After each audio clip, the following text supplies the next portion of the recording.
निषेचन के बाद जाइगोट बार बार माइटोटिक विभाजन से गुजरता है, जिसे क्लीवेज कहा जाता है। यह तब होता है जब जाइगोट फैलोपियन ट्यूब के इस्थमस भाग से गर्भाशय की ओर बढ़ता है।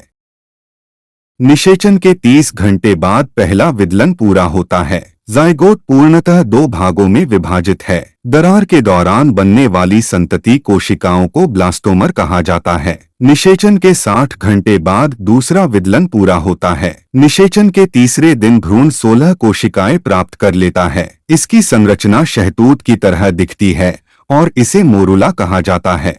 यह अभी भी ज़ोना पेलुसिला से घिरा हुआ है और निषेचन के लगभग 4 से 6 दिन बाद गर्भाशय में पहुंचता है। जैसे ही मोरुला गर्भाशय में प्रवेश करता है, उसे पोषक तत्वों की भरपूर आपूर्ति मिलती है। बाहरी परिधीय कोशिकाएं और अधिक बड़ी और चपटी हो जाती हैं। वे ट्रोफोब्लास्ट या ट्रोफोएक्टोडर्म बनाते हैं।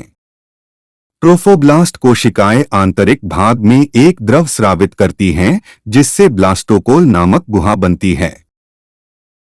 ब्लास्टोकोल के निर्माण के साथ मोरुला ब्लास्टुला में परिवर्तित हो जाता है।